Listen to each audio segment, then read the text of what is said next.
On today's edition of Hell in a Handbasket, we have this Menards ventless spotlight fan thingy. So, we all are familiar with the dual mount series from Menards, or that's just what we call it. Basically, the 5-blade spotlight fan with the builder vents that comes in like blue, teal, red, pink, black, white, and gray, and all them colors. Well, this fan right here is where that design originated. Now, this was the first version that they made, and then they later modified it to make it look more like what we are much more familiar with. I have one of the very first, which is here, and then one of the very last with the builder vents called the, I'm 99% sure it's the Riviera. So yeah, I've got one of the earliest and one of the latest. Now, this fan here came out of the trash. Same vehicle as the Regency Marquis, I think, maybe. You know what? I honestly don't even remember anymore. Because usually cleanup finds don't take this long to make it onto a video. However, this thing gave me so many problems, and I will explain all that later. Might as well get this show on the road here. It's 52 inch, it's got gray blades, and then these ones are reversible to light oak here. And then it's obviously got the spotlight kit there. And there's the canopy. Now this thing is in pretty rough shape. It was most likely installed on a 3-season porch. There's rust on the inside of it. It's got bearing noise, motor hum, totally wacky blades, even though I did a decent job at fixing them. Basically, this thing had everything wrong with it that you could get from a fan. It did have a 3-way chain in it. However, for some reason that chain killed itself before I recorded this video. So then I had to take it apart, put a new chain in, still didn't work. And at this point I was getting really mad. I was about ready to rip all these shelves down and bash every one of my fans to death.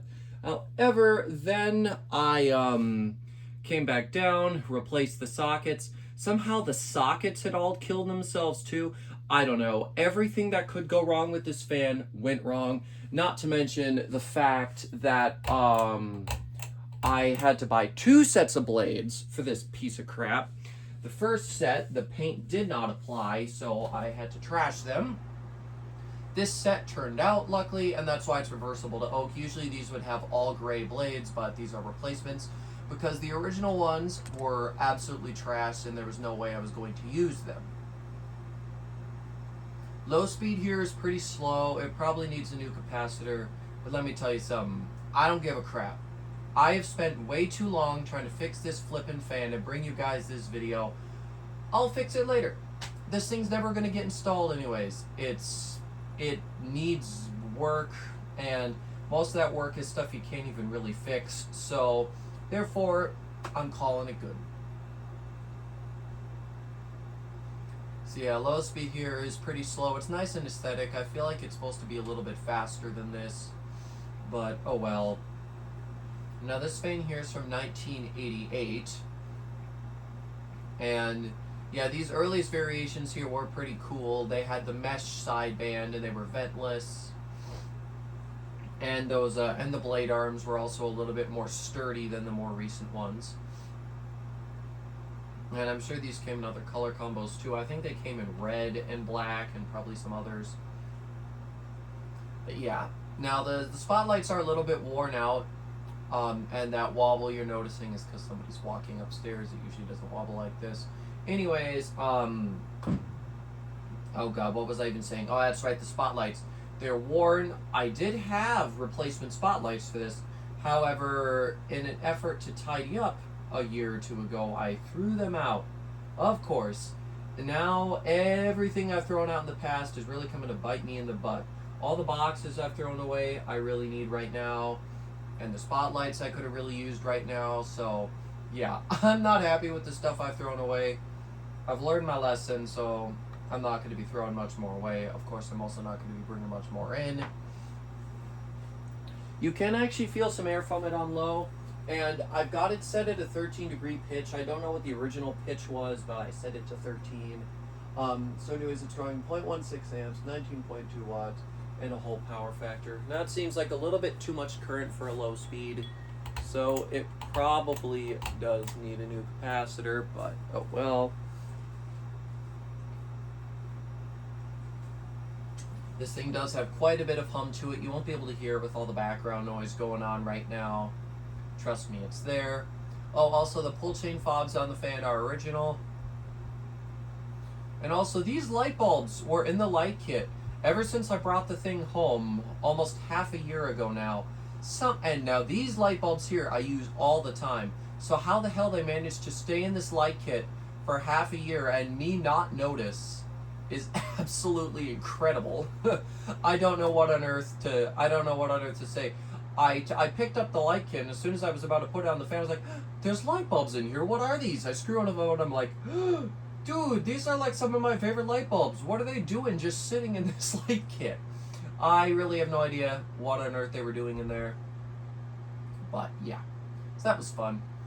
Now, it does have a little bit of wobble here on medium and a little bit on high, but honestly, it's not bad. It was actually a little bit better balanced before, but the blades looked way worse. So I decided I'd rather have the fan look good and slightly more wobble to balance out.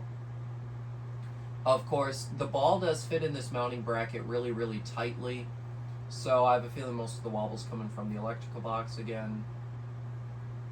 So anyways, that is medium speed. Now, I have to say this thing was quite underwhelming. My newer one moves better air, but of course I had that set at a greater blade pitch. Anyways, it's drawing 0.34 amps, 41.1 watts, and still a whole power factor. And this is wobbling. Not surprised. Some of these sockets are a little loose.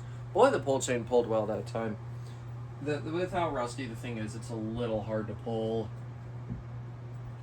This fan could still use some work. At some point I might go inside, try and get some of that rust out of there.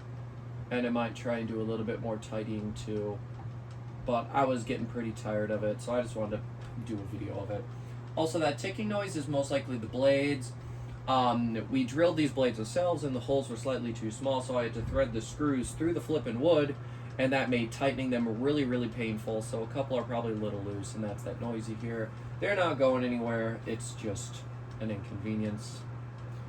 But yeah, the blades are pretty well balanced now, and I don't really feel like doing much more to it. So this is how it stays.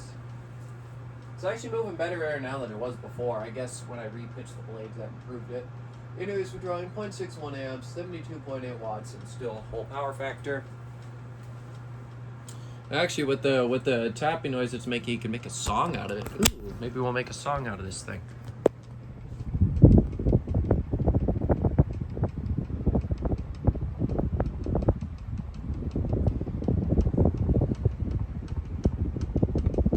Despite this thing's quirks and flaws, I absolutely adore it, and the first time I had it all together, I just fell in love. So even though this thing literally almost made me quit fan collecting for the 1 millionth time, it's all right.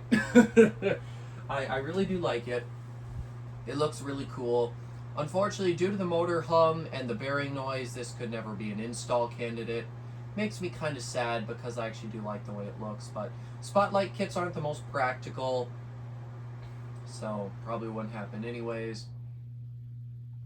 But yeah, these blades turned out fantastic. Now the first time we painted them, we used a different kind of paint, and that went absolutely horribly.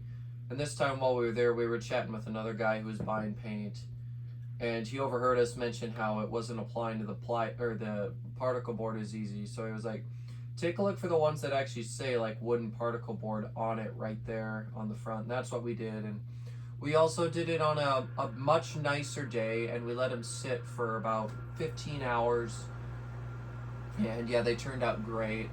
A couple of the sides do not have all the paint on them, you know, so it looks a little bit rough around the edges, but honestly the whole fan does, so it doesn't really bother me too much. All in all, I created a really nice unit here that I'm happy with. And since these blades came from Menards, they are the same exact shape as the originals. And honestly, you can't even tell that they're unoriginal blades, which is fantastic. That's really what I wanted.